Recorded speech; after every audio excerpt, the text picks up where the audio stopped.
Karl Urban has already shaved off his beard for the role of Johnny Cage in Mortal Kombat 2. Jade, Katana, and even King Jared and Shao Kahn will also appear in a sequel. No matter what the first movie was, it succeeded in its main goal of garnering enough attention to immediately get a sequel. Filmed for a modest $55 million, it still earned its satisfying box office. Although critics and viewers left bad reviews, the movie was held its own on a couple of good actors and a bunch of fan service. Despite its middling box office success, the sequel received a thumbs up from New Line Cinema thanks to its good numbers on HBO Max. The studio in general initially has plans for an entire cinematic universe with prequels, spin-offs, and further sequels. Producers have repeatedly said about it, and judging by the words of Joe Taslim, who played Sub-Zero, franchise will continue until the 5th film. And this is all clear because the world of MK itself is very vast, and there are enough storylines for so many projects. But let's not guess that far. Everything will depend on how Mortal Kombat 2 performs with a potential release date of summer 2024. So what will we see in the second part? There are potential spoilers ahead.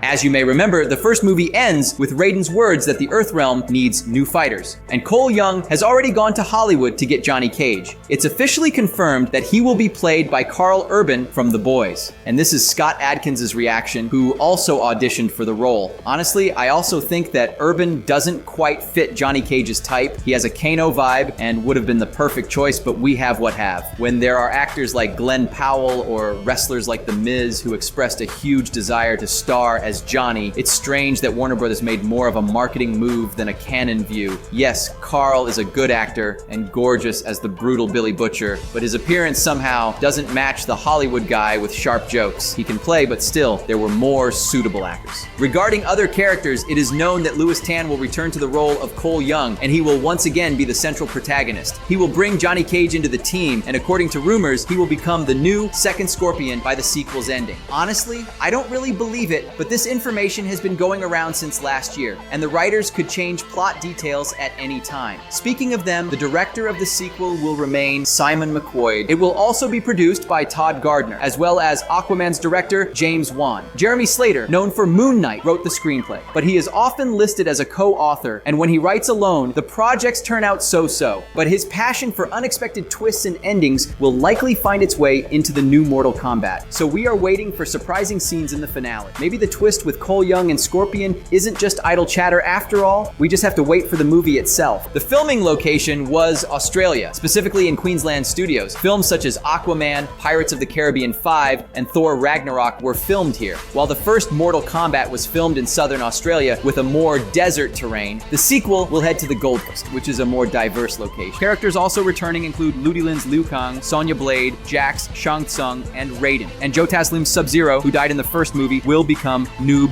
Saibot. This has already been officially confirmed by the actor himself. And of course, Hiroyuki Sanada will return as Scorpion, but there is no information about Melina. Actress Cece Stringer didn't participate in the filming, therefore I think we can't wait for her, only if not in the cameo scenes. Also, there are no official updates about the return of Kano, who also died. But when Ed Boon visited the set of the sequel, he took a selfie with actor Josh Lawson. It's likely that his role will be severely cut down, or he will only appear in flashbacks. Also, if you remember in the first movie, Shang Tsung killed Kung Lao, played by Max Huang, and fans have already said goodbye to him, but the actor was also present on the set. There are 3 theories. Either these will be flashback scenes, or he will return to life as Revenant, or more likely, Shang Tsung will transform into Kung Lao during the fights because he has already taken his soul. Mortal Kombat 2 will also feature Kitana, and it recently became known that she will be played by Adeline Rudolph from Sabrina, and yes, it's a perfect cast. From the same Sabrina, Tati Gabrielle received the role of Jade. Edenia will be a very important place in the sequel, and there are rumored that Rain will be mentioned, but he won't appear himself. As for the main villain, Shao Kahn will be played by British bodybuilder Martin Ford. And again, yes, it's the perfect cast. It's like he was born for the role. Especially when he posted photos from the gym, there are no complaints about his appearance. But he should try harder to play Shao Kahn properly and not just be a murder machine. After all, judging by the leaked plot lines, Shao will be a more complex character with his own ideology and philosophy. He will not be an absolute evil without emotions, as in the classic games. Jeremy Slater promised that the sequel would feature more characters with gray moral. We'll see what comes of it. Remember Charles Manson from Once Upon a Time in Hollywood? Well, the actor who played him, Damon Harriman, is going to be Quan Chi, and I think it's an also great cast. The plot of Mortal Kombat 2 will focus on Shao Kahn's conquest of Edenia. This time, Warner Brothers allocated 70 millions, which will potentially go to the production of larger scenes. We will also see Jared, who will be the king of Edenia. He will be played by a fairly young actor, Desmond Cham, but his role will be small, if you know what I mean. And when I saw this actor, I immediately realized that ideally he would fit the role of Scorpion. His face, figure, and age is perfect for younger Hanzo. King Jared, on the other hand, could have been played by Hiroyuki Sanada. I have no personal complaints against him. He is also gorgeous, but he's 62 and too old, but that's just my own opinion. As I said earlier, Joe Taslim will be Noob Saibot, which will not be a revelation for fans, but who will play the second Sub-Zero Kuai Liang? There is no exact information about it, but Indonesian actor Yoshi Sudarso is among the cast, and his role is carefully hidden, and most likely, there's a new Sub-Zero in front of you. The Tarkatans led by Baraka will also appear, and he will be played by CJ Bloomfield. Mortal Kombat 2 will be his first big debut. Personally, I believe that after the not quite successful first movie, none of us expects a masterpiece from the sequel. Anyway, write what you think about the cast, characters, and the project in general. What are your own expectations? Will the authors take into account previous mistakes as promised? Also, one of these days I will drop a video about the supposedly leaked plot of the sequel. Subscribe so you don't miss out.